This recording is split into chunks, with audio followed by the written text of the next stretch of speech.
Parashat Trumá. Essa parashá vem nos contar sobre como é feita a construção do Mishkan, do tabernáculo, daquele templo móvel que o povo de Israel carregava durante os 40 anos do deserto, quando tinha que construir, quando tinha que desmontar para continuar o caminho do deserto. É muito legal que traz para a gente muitas definições e formas, e tudo tem ensinamentos por trás de cada uma das formas e cada tamanho, cada medida, sem fim. É muita sabedoria que tem nessa paraxá, e é incrível. A gente vê que Yaakov, ele plantou Atzei Shittim, que são as árvores de Shittim. É um tipo de árvore que é um tipo de madeira muito especial, que é uma madeira longa, muito forte contra insetos. Ela é muito, muito resistente, que Yaakov Avinu plantou ela em Mitzrayim, no Egito. E interessante que o grande símbolo dessas árvores eram que todo o tempo que o povo de Israel estava no Egito, e eles foram escravizados, e aconteceram épocas, tiveram épocas muito difíceis, e ainda assim, sempre eles que olhavam e se lembravam da plantação dessas árvores de Shittim, eles tinham em mente de que aquelas árvores elas seriam carregadas para o deserto na libertação do povo de Israel, que estavam presos no Egito. Então era um símbolo de salvação, era uma esperança que o povo de Israel tinha quando eles se lembravam e quando eles viam essas árvores. E realmente sim, elas foram todas retiradas, cortadas e levadas no deserto, e com essas árvores foi construído o Mishkan, o tabernáculo, o templo móvel, na época do deserto. E além disso, Avraham Avinu, Abraão, na época que ele tinha o seu hotel, de certa forma hostel, na sua pousada, assim melhor dizer, a sua pousada onde ele recepcionava pessoas estranhas, abaixo de sua árvore, que essa era uma árvore muito explicada pela Kabbalah, com muitos benefícios e muitas maravilhas e milagres que essa árvore ela proporcionava. Dentre eles, todos os que entravam abaixo das sombras da árvore, para quem os galhos faziam sombra, a árvore simbolizava que aquela pessoa ela tinha Irat Shamayim, ela tinha temor aos céus. Hashem, de certa forma, esperava algo dessa pessoa. Para aquele que a árvore se movia e deixava aquela pessoa no sol, Avraham já logo sabia que aquele era um sinal de que a pessoa ela não era bem-vinda, ela estava com mais intenções, ela era idólatra na sua essência e ela não tinha nenhuma vontade e nem interesse em conhecer o monoteísmo, a vontade de Hashem. Então já era um sinal, era um dos milagres que a árvore fazia. Então essa mesma árvore que foi na qual Abraão fez tanta mitzvah de Achnasat Orchim, ele fez esse grande preceito de receber pessoas estranhas, receber Orchim, receber visitas em sua casa, ensinar para eles Torá, alimentar eles, dar para eles moradia, local de dormir, local de descanso. E isso foi o início do monoteísmo no mundo. Foi através de Avraham Avinu. Então essa árvore ela absorveu muitas mitzvot, muita energia sagrada. Então Hashem optou por essa árvore fazer ela ser o pilar do fundamento, o pilar principal do meio, mais alto de todos. Tem quem diga que esse pilar ele tinha 15 metros, tem quem diga 32 metros de altura, que ele sustentava uma parte majoritária do Mishkan, do templo móvel. Lá dentro eram só itens de santidade, tudo que estava ligado a mitzvot. Muito legal a gente falar isso. Agora a gente vai passar para um próximo estágio. No Mishkan existia um tipo de contribuição que era diferente. Existe a contribuição obrigatória, onde quem estava responsável para cobrar aquela contribuição chegava na casa do contribuinte, ou do possível contribuinte, ou do futuro contribuinte, e assim eles faziam essa de forma obrigatória, tomavam, intimavam, não intimidavam, assim, intimidavam com palavras de verdade, porque quando a gente tem quando a gente tem uma lei que deve cumprir, é um policial que ele vai falar para o cidadão, olha, se você continuar fazendo tal coisa, isso vai ferir a lei e você vai ter tal punição. Então é uma forma de ameaça. Então, parecido com isso, também era feito a cobrança das contribuições obrigatórias. Só que aqui, no Mishkan, no tabernáculo, que é o templo móvel, era diferente. As contribuições eram voluntárias. Por quê? A contribuição voluntária, ela vem de uma essência diferente, ela vem de uma vontade diferente. Aqui isso se equipara. Os nossos sábios explicam de que quando a contribuição é obrigatória, então a pessoa doa para ela não entrar no status de criminosa. E quando ela doa pela própria vontade, ela realmente está fazendo algo que está acima da lei. Ela não está obrigada a fazer. Ela faz aquilo por amor a Hashem. Então é uma demonstração de amor, é uma conexão de nível muito mais elevado com Hashem. Quando alguém faz algo que não está obrigado, ele faz aquilo voluntariamente, querendo se conectar com Hashem de forma acima da lei, mesmo não estando obrigado. Isso faz uma separação muito grande de níveis. Então aqui a gente aprende que o nível básico, o nível fundamental, é aquele que ele se preocupa em não ser criminoso. Ele faz tudo o que ele está obrigado. Porém, ao que ele não está obrigado, ele não se esforça. Então ele se mantém no nível 1. Agora, aquele que ele já não faz o que é proibido para ele, e ele faz tudo o que está obrigado para ele fazer, só que a partir daquela base, ele começa a estudar, a entender e a fazer por auto-sacrifício, por amor a Hashem, mitzvot, preceitos da Torá, que eles não são obrigatórios, então aqui o conceito se aplica igualmente. A pessoa vai ter esse nível mais elevado, ele vai chegar no nível 2, no nível 3, no nível 4, no nível 5. Aqui a gente pode citar, por exemplo, Netilat Yadayim depois do banheiro, para judeu, ele deve, quando tem depois do banheiro e tem quando acorda. Quando acorda, ele deve fazer alternadamente 4 vezes para tirar todo tipo de impureza da mão. Obrigatoriamente 3 vezes. A 4ª vez é algo a mais. E depois que ele sai do banheiro depois que ele faz suas necessidades, ele vai ter que fazer também essa ablução das mãos. Só que essa ablução das mãos já pode ser feita de outras maneiras. Pode ser limpando na roupa 3 vezes. Isso para tirar a pureza espiritual. Não estamos falando de limpeza física. A gente está só abordando um pouquinho sobre a lei para a gente entender sobre o que seria obrigação e o que seria além. E aqui o que seria além seria com a força da mão, com a força humana, fazer 3 vezes ou até mesmo 4 vezes sobre as mãos, alternadamente, que desse jeito a pessoa vai estar fazendo além do que é exigido para ela e ela vai estar saindo por outras opiniões.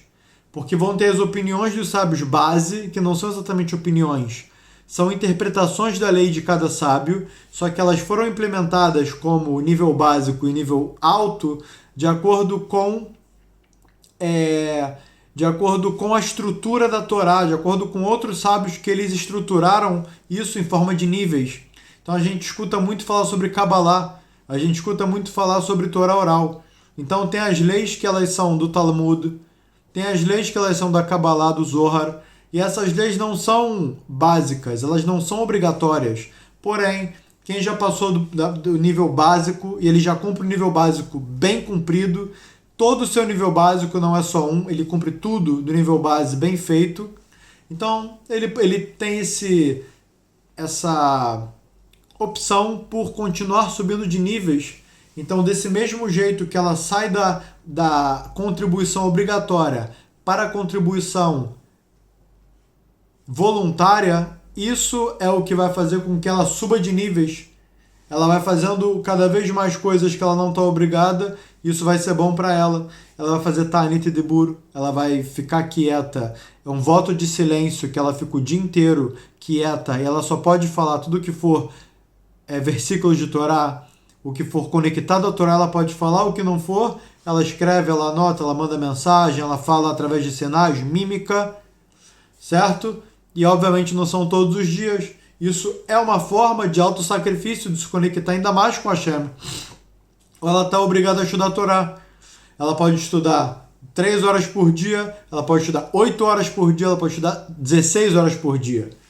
Então, quanto maior for a vontade dela de se conectar com Hashem, maior vai ser o autossacrifício e ela vai entrar dentro desse quesito de contribuição voluntária. Isso é maravilhoso.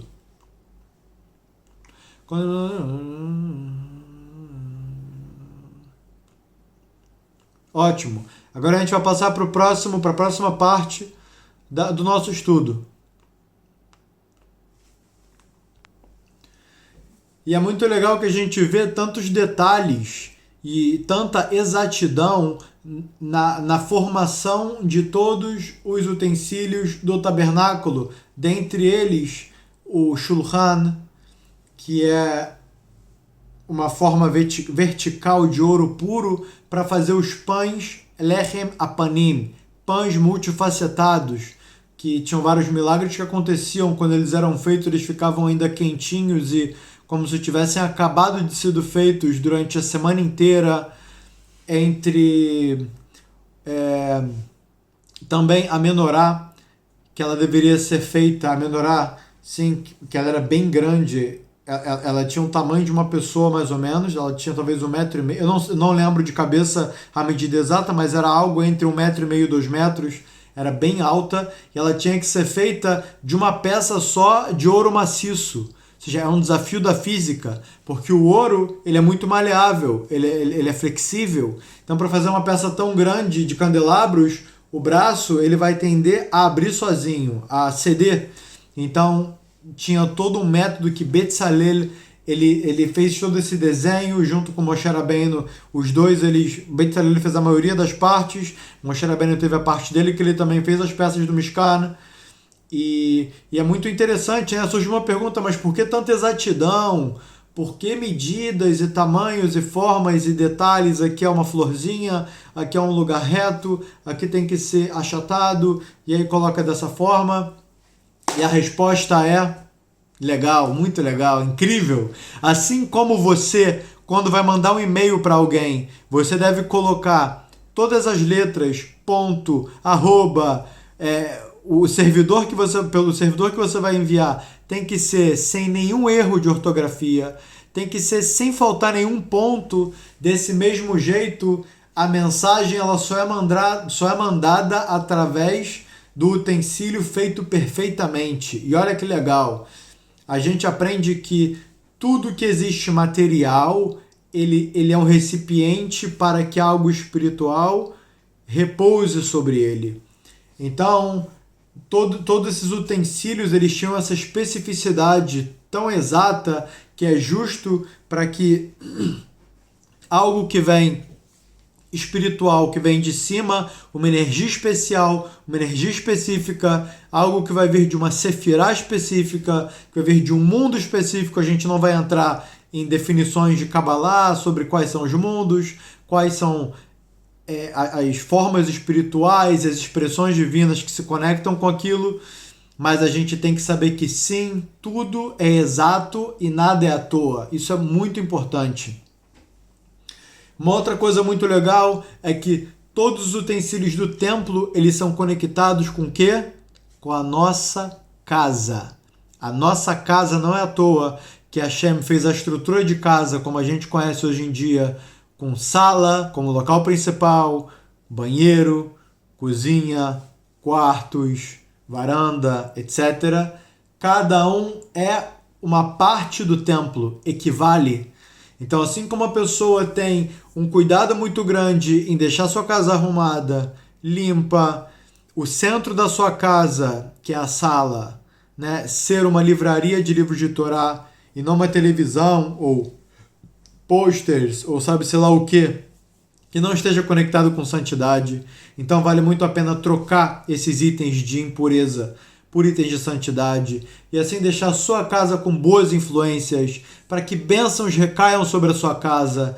Então é muito legal. A própria mesa é comparado ao Shulchan do Beit HaMikdash e tem várias comparações que a gente pode aprofundar na aula, que ela vai ser no Parashá na íntegra. Se Deus quiser, a gente vai gravar o Parashá na íntegra, especificando todos esses pontos e deixando para a gente claro como aproveitar de cada um deles.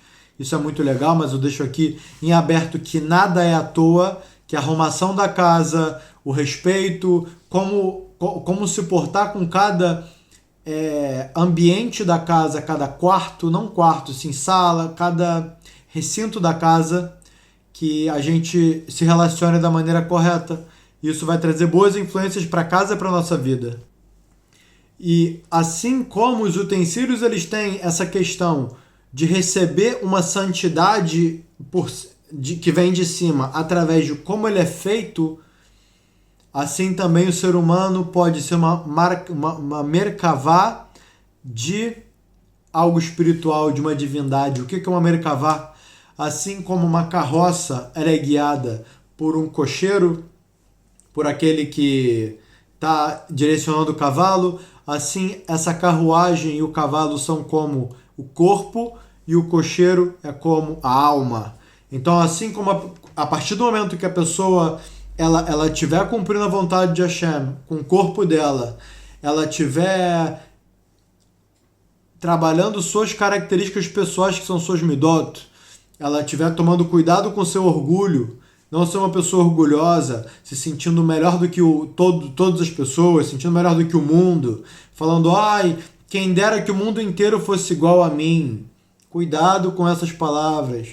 Deve-se estudar a parte de cada característica pessoal, dentre elas o orgulho, a raiva também. Está escrito que aquele que se irrita, todo o inferno controla ele. As almas do inferno, a energia infernal vem para ela e toma conta dela.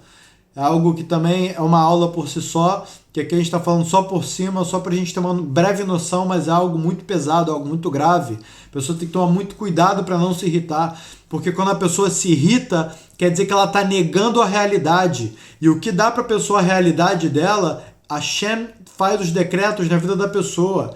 Às vezes ela merecia receber, vamos dizer, ela precisa de 5 mil para pagar suas despesas e ela recebe 5.100 e ela está reclamando, nossa, só sobra 100 para mim por mês. Só que aí Hashem vê os méritos da pessoa e fala, na verdade ela merecia receber 3 mil. Eu estou dando 5.100 para ela por pura bondade. Eu não abri os arquivos dela para começar a fazer cálculos de méritos e deméritos. Agora que ela está reclamando, eu vou justo abrir todos os méritos e deméritos e conferir. E vou ver o quê? Que na verdade ela tá merecendo 3 mil em vez de 5.100.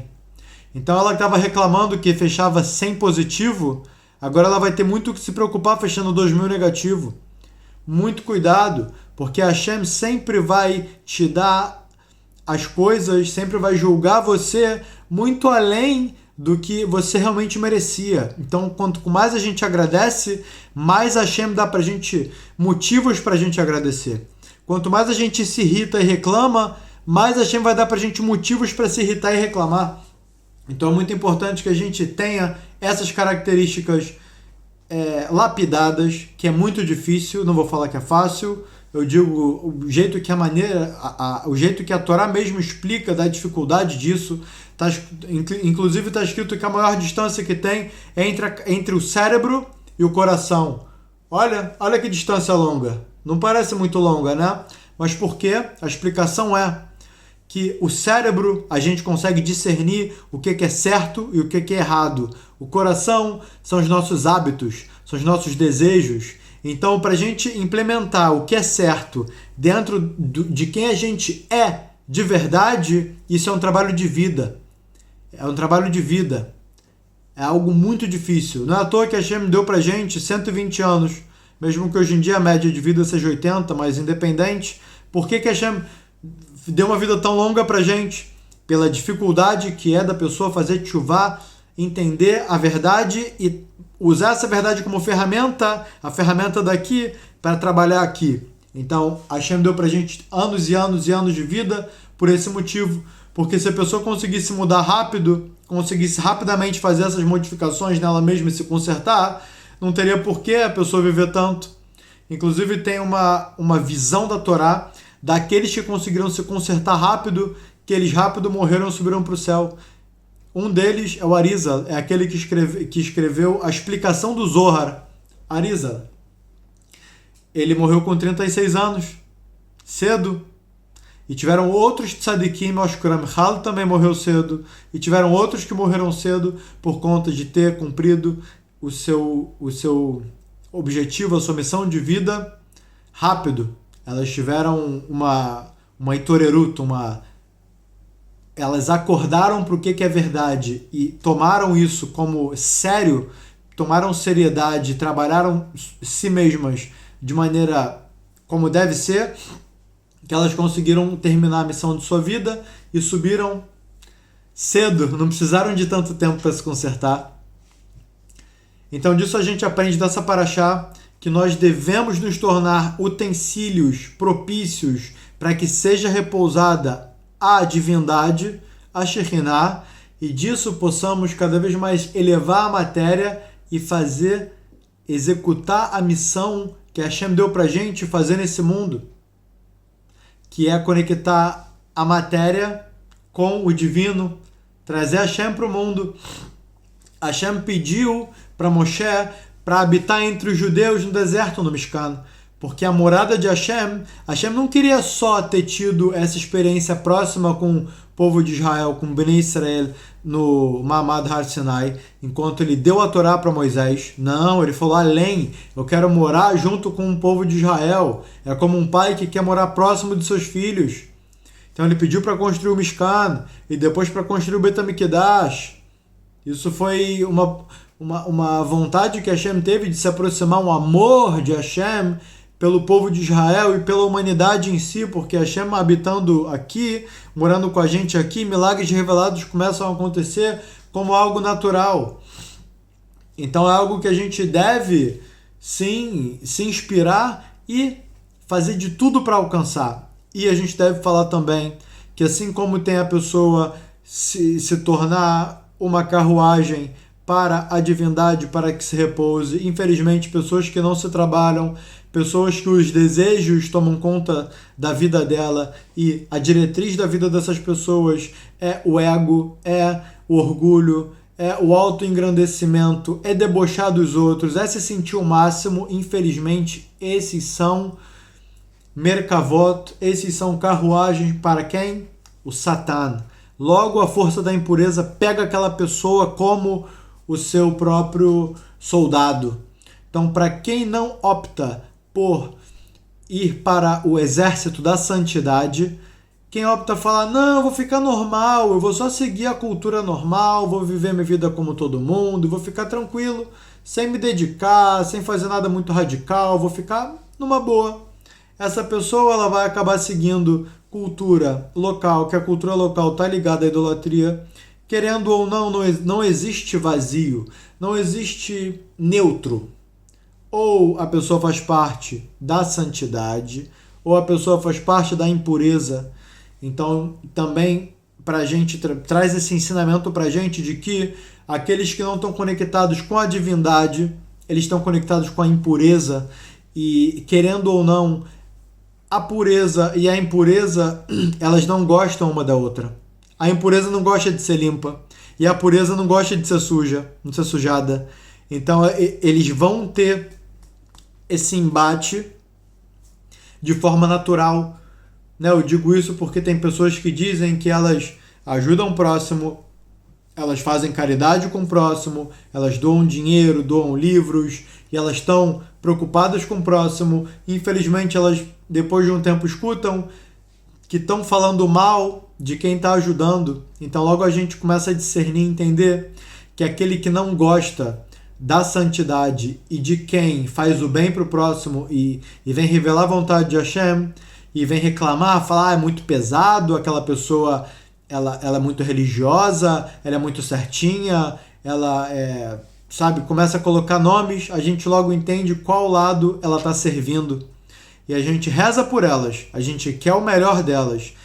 E não só por elas, por Hashem, porque quanto mais as pessoas se conectam com Hashem, mais Hashem está revelado no mundo. Então, por amor que a gente tem a Hashem, a Deus, a quem nos criou, a quem nos emprestou esse corpo, a quem nos deu a família que a gente tem, a quem nos deu o trabalho, o dinheiro, o oxigênio que a gente está respirando, nesse momento, a gente quer que esse mesmo Hashem, esse mesmo Criador seja revelado no mundo. Isso vai ser através do quê? De realmente explicar, mostrar e falar pro próximo, para os outros, de qual que é o melhor que ele pode fazer para ele mesmo, e não só para ele mesmo, para o mundo. Porque a partir do momento que a gente se conectar com a fonte das bênçãos, seremos o quê? Abençoados.